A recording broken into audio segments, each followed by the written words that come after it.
Muy buenas tardes, queridos docentes. Soy Carolina William de la Oficina de Educación Médica y hoy quise grabar una pequeña cápsula para que veamos cómo en este periodo difícil para nosotros como familia, para nuestros estudiantes, para nosotros como docentes, podemos enfocar un poco nuestras evaluaciones hacia una evaluación más auténtica y con sentido. Espero que esto les facilite o al menos les entregue algunas pistas por donde debemos orientar nuestros sistemas de evaluación.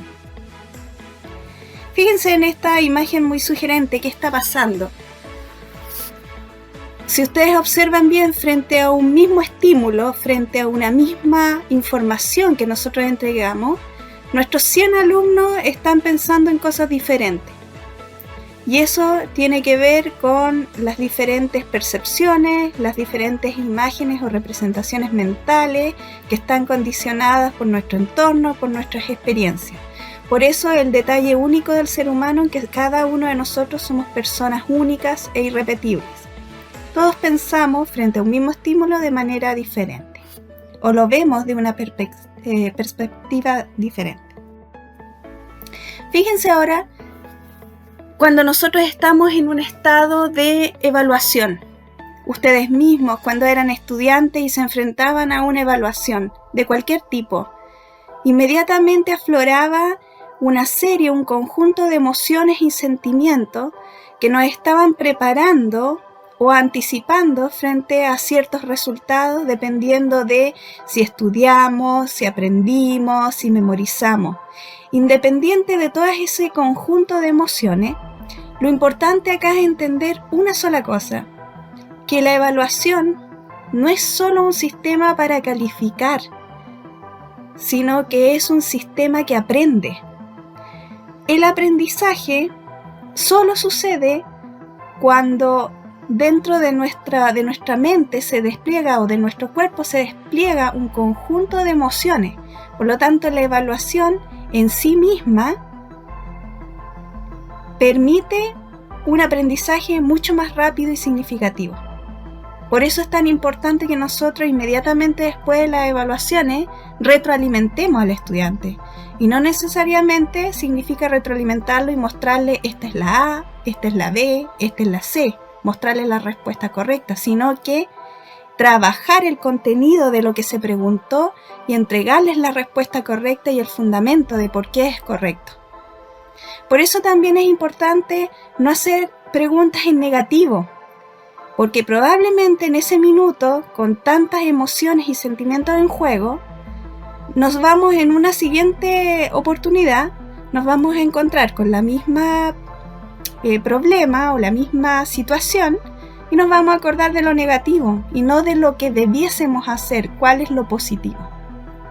Por lo tanto, con estas imágenes yo quiero mostrarles que el contexto de evaluación más el conjunto de emociones y sentimientos que se despliegan, que lo vamos a llamar afectividad, proporciona aprendizaje.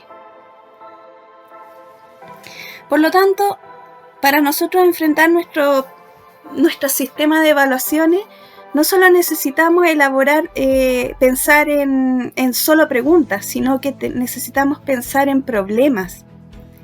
Y ya nuestras imágenes cambian de solo sentarse a memorizar o morir, sin ningún sentido y generando una amplia frustración, a imágenes en las cuales uno se siente satisfecho con lo que ha hecho y por lo tanto predomina el sentido de autoeficacia y el sentido de motivación.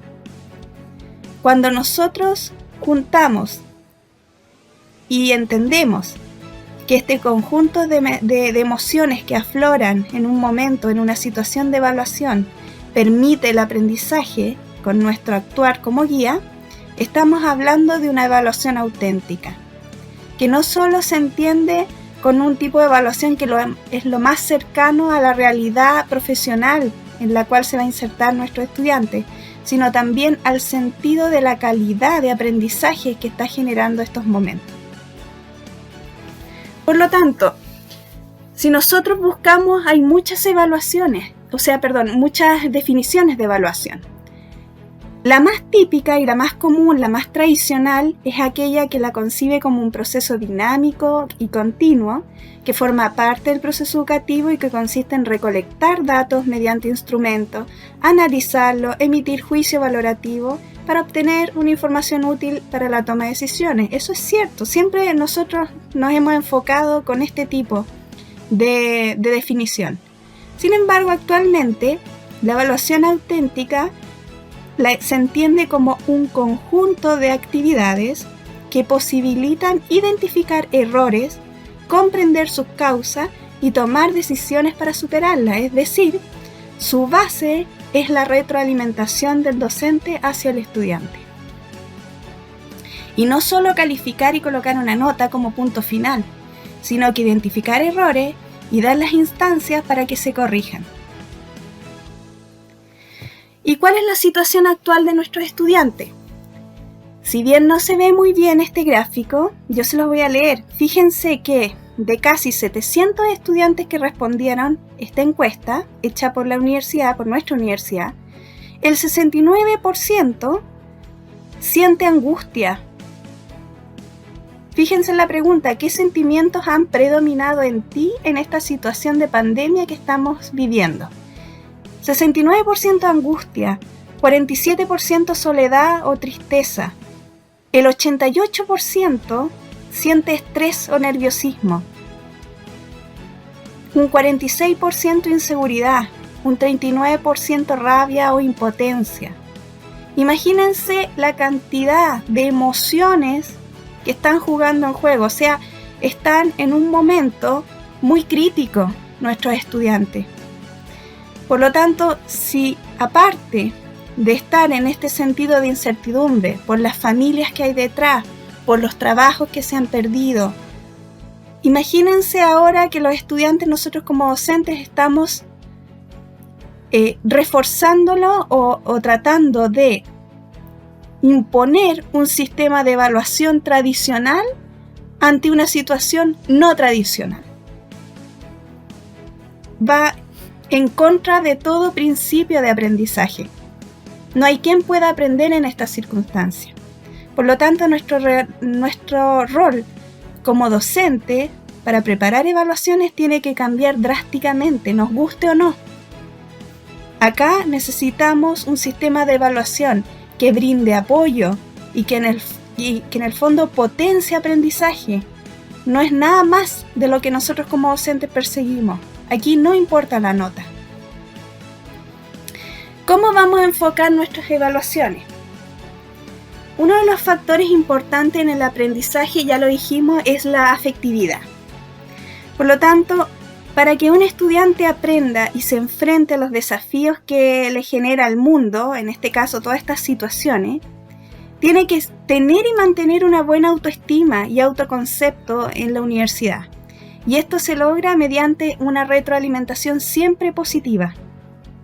El alumno que considera que en el fondo es apreciado y valorado por su grupo de curso, por sus profesores, por sus padres, es un alumno que, a pesar de que pueda sufrir algunos problemas o dificultades de aprendizaje, saldrá adelante por medio de una motivación. Y esa motivación se la entrega a su grupo de personas más significativas.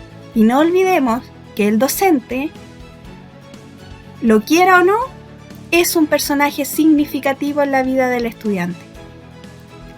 Al contrario, si a un estudiante solo se le está recalcando lo negativo, sobre todo con nuestras famosas pruebas de selección múltiple, lo único que vamos a estar es que se va a convencer de que efectivamente no puede lograrlo y va a asimilar el fracaso. Y vamos a ver cómo muchos de nuestros estudiantes no van a ser capaces de terminar este semestre. Lo único que van a hacer es o reprobar, dejar de lado nuestra asignatura o generar abandono en la universidad. Cuando se quiere estimular a un estudiante para que obtenga un buen desempeño académico, no solo se tiene que tomar en cuenta factores como las horas de estudio, el lugar de estudio, se tiene que estimular y fortalecer la motivación y la perseverancia para alcanzar los objetivos de aprendizaje propuestos. Y esto es algo importante desde toda la vida, desde pequeño, que se nos estimule estos factores, porque finalmente lo que se va a internalizar como parte de nuestra personalidad es que vamos a tener personas con alta tolerancia a la frustración, creativas ante la búsqueda de soluciones a los problemas. Entonces, tenemos dos tipos de evaluación. Una evaluación tradicional, que busca calificar, centrarse solo en contenido declarativo, en recuerdo de información.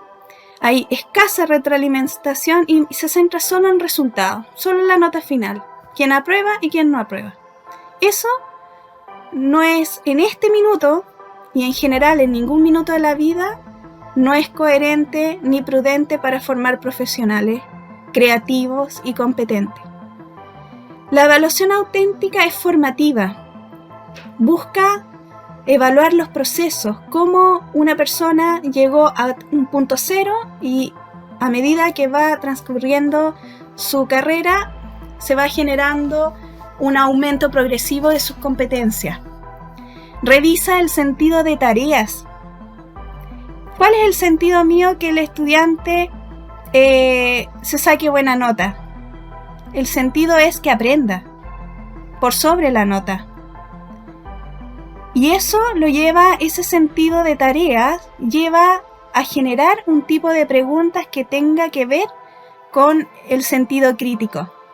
Y para eso se tiene que entregar un feedback inmediato, efectivo y positivo. Por lo tanto, este tipo de evaluación se centra más que en la nota final, en el proceso, más que en el resultado final. Fíjense algunas de las características de la evaluación auténtica. Es realista porque se centra en casos o en situaciones, problemas, en la cual ellos se van a ver enfrentados más adelante. Es transparente porque los criterios de evaluación los conoce todo el mundo, desde los directores, los docentes, los estudiantes. Es social porque en la búsqueda de esa evaluación auténtica uno no trabaja solo, uno trabaja siempre en equipo. Por lo tanto, esta evaluación potencia el interactuar con otras personas, el trabajo en grupo. Es multicriterial porque no solo soy yo el que evalúa, sino que el estudiante y su grupo también evalúa. Y es formativa porque su rol es formar. No es solo evaluar el logro del objetivo final, sino que es educar y formar, ver los avances y poder notar tanto las fortalezas como las debilidades. Y si yo tengo 5 debilidades identificadas, voy a dar un tiempo para que esas debilidades cada vez más vayan disminuyendo. Es progresiva porque va entregando una serie de oportunidades de mejora y se centra en tareas complejas. ¿Y a qué me refiero con tareas complejas? Me refiero a actividades que desarrollen el pensamiento analítico, crítico y creativo para la solución de problemas o toma de decisiones en colaboración con otros. A eso se refiere enfocarse en tareas complejas. ¿Cómo yo lo puedo hacer? A través de las famosas guías de autorregulación. Todavía cuesta entender un poco qué es una guía de autorregulación. Bueno, la guía de autorregulación, a diferencia de una guía de estudio, en la cual la guía de estudio se centra en un tema y luego de ese tema se hacen ciertas preguntas textuales, la guía de autorregulación ocupa el contenido pero en forma secundaria. Es decir, el objetivo de la guía de autorregulación es fortalecer habilidades, tomando un tema de nuestro programa de curso o de programa de asignatura. Por ejemplo, este es un caso clínico que lo desarrolló un docente de posgrado. Ustedes lo pueden ver. Leslie acude a clínica de lactancia derivada por médico con su hijo Julián de 1 mes. Prefiere alimentar a su hijo con leche materna cuando él lo solicita que es aproximadamente cada 5 horas, ya que está muy dormilón, y agrega que este se alimenta 10 minutos por lado. Además, le da patitos de agua de apio, ya que llora mucho, porque le duele la guatita. Se observan mamas grandes, congestionadas, pezones con grietas superficiales, reflejo eyectolácteo, posición de amamantamiento, sentada, antecedentes del lactante, incremento de peso insuficiente, moja 5 pañales por día, cavidad bucal sana. Bien, ¿qué preguntas hacemos aquí al estudiante? Tenemos dos. La primera, y la que siempre es en la cual nosotros hacemos, es enfocarse directamente en el problema, estimular recuerdo de información. Sin embargo, la opción 2 es utilizar el problema para estimular el razonamiento, el sentido crítico y la fundamentación. Fíjense que aquí la pregunta la orientó el docente como sigue. ¿Qué otras preguntas harías para complementar la anamnesia anterior? ¿Qué necesita observar en la madre y en el niño para complementar su valoración biopsicosocial? Fundamente. ¿Qué indicaciones entregaría para fomentar la lactancia materna? ¿Se fijan que aquí ya no estamos evaluando el qué, el cuál, sino que estamos en el fondo pidiendo fundamentación frente a un caso, un análisis crítico de la situación? Y lo estamos proyectando a lo que este estudiante finalmente se va a ver enfrentado en su rol como profesional de la salud. ¿Qué es lo que tenemos que hacer nosotros? Estimular la creatividad de nuestros estudiantes con preguntas creativas. Fíjense la segunda pregunta de este docente.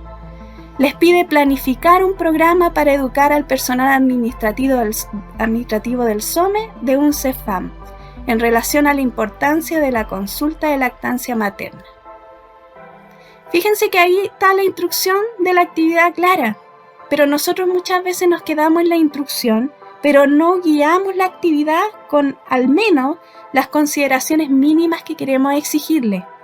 Entonces este docente los guía y les dice, bien, el programa educativo debe contener, ¿qué es lo que él pide? Fundamentación de la actividad, los objetivos de la educación, los contenidos, los temas que van a trabajar, los recursos educativos que van a usar, como PPT o folleto, la evaluación de los conocimientos adquiridos por los participantes y la certificación. O sea, ya con esta única pregunta, el docente está evaluando que el estudiante conoce al revés y al derecho este tema, porque para llegar a crear, uno tiene que obviamente saber conocer del tema, analizarlo desde diferentes puntos de vista, clasificarlo, recordar y unir, integrar una serie de informaciones dispersas en un solo objetivo. Esto es lo que es capaz de hacer las preguntas de creatividad. En este minuto, nuestros estudiantes necesitan eso. Si nosotros somos capaces de evaluarlo a través de preguntas creativas, en grupo, estamos estimulando enormemente los aprendizajes. Y eso es lo que nosotros queremos conseguir en estos minutos de nuestros estudiantes, que aprendan. Y no que se frustren frente a un sistema de evaluación en línea con 20, 30 o 40 preguntas de selección múltiple que no están estimulando nada más que la copia o el sentido de frustración frente a una enorme cantidad de información que no está contextualizada y que no tiene ningún sentido. Bueno, les pido que puedan pensar en lo que les acabo de decir y que espero que les haya ayudado y que podamos ser un poco más creativos en poder enfocar nuestras preguntas en función de nuestro interés, que es el aprendizaje, más que en colocar notas de manera de enfocarnos en los resultados. Les deseo toda la suerte del mundo. Si tienen dudas, ustedes me escriben al correo cwilliams@uft.cl. Un gran saludo a todos y mucho ánimo en estos momentos difíciles para todos. Con mucho cariño me despido.